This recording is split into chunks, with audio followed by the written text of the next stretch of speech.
June 8, 2003. The air inside the cramped, windowless room was heavy, thick with the smell of damp carpet, dust, and the faint chemical tang of duct tape. 9-year-old Jeannette Tamayo sat on the thin mattress, her knees pulled tight to her chest, every sound magnified in the silence. She could hear footsteps outside the door, slow and deliberate. They always came before he entered. That night, he stepped in with a smile that didn't reach his eyes. In his hand was a Little Caesar's pizza box, the warm cardboard releasing a faint scent of cheese and tomato sauce. But Jeannette barely noticed the food. She heard his words more clearly than anything. "Tonight's your last night." 3 days earlier, she had been snatched off the street on her way home from school in San Jose, California. Now she was here, trapped in a stranger's home, completely cut off from the outside world, terrified and sure she might never see her family again. But then, as she stared at the orange and white box, a memory surfaced.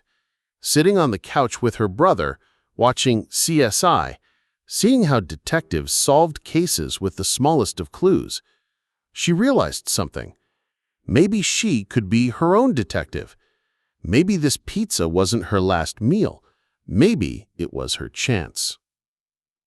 What happened over the next few hours would become one of the most gripping child abduction survival stories in California history, a case that stunned investigators and proved how courage can live in the smallest, most frightened heart.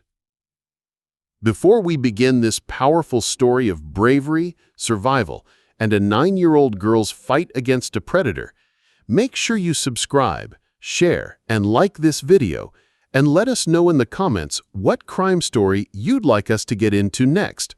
Your suggestions help us uncover the darkest and most inspiring stories out there. The call had been so ordinary at first. A Little Caesar's employee in San Jose picked up the phone, hearing a small voice on the other end. The girl sounded young, maybe too young to be ordering pizza alone, but she was polite, careful.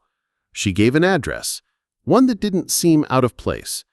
The employee took the order, jotting it down on the pad, completely unaware that the voice on the other end was trembling and that she was speaking from a locked room under the gaze of her abductor.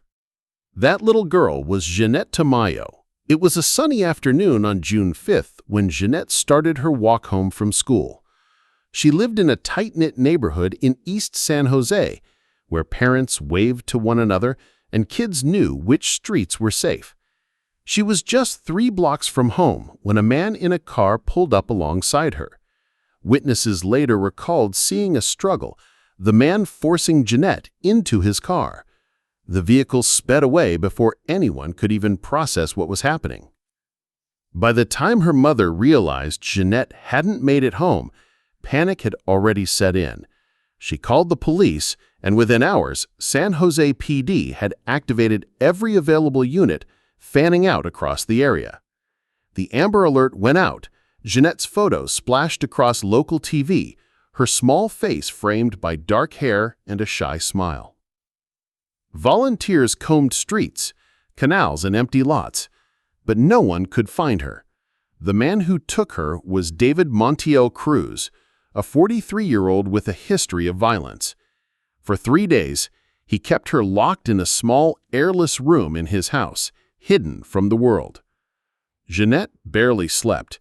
The air felt stale, the heat oppressive. She had no sense of time except for the sound of the TV faintly bleeding through the walls and the moments when Cruz entered.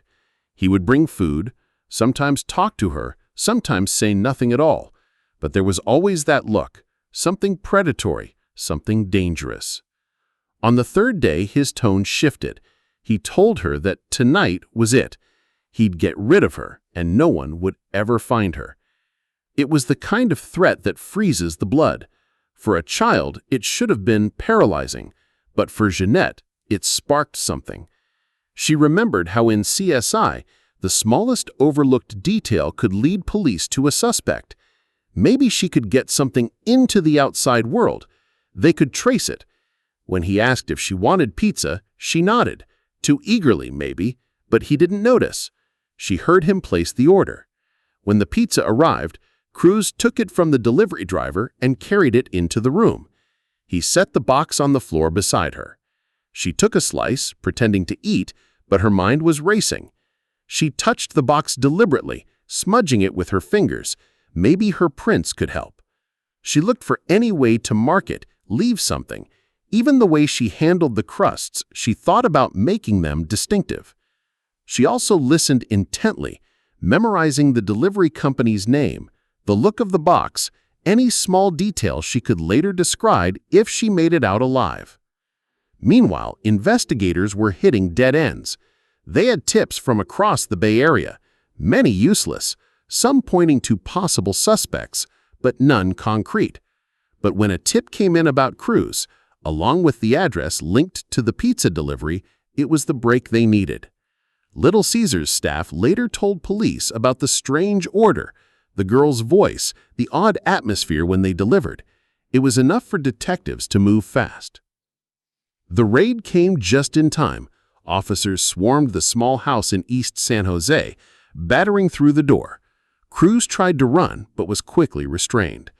When they opened the locked room, Jeannette was there, pale, trembling, but alive. Officers covered her in a blanket, whispering reassurances.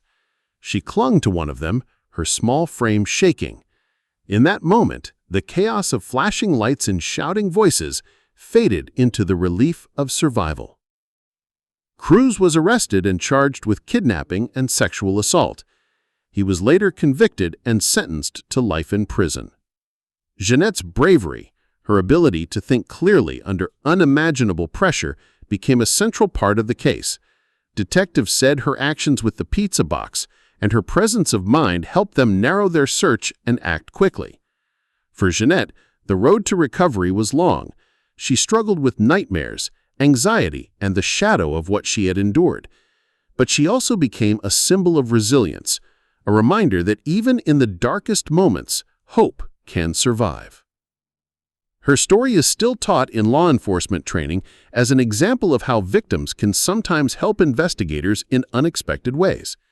And for her family, June 8th became a day not of loss, but of a miracle. Thank you for watching this incredible and emotional story of courage, survival, and determination.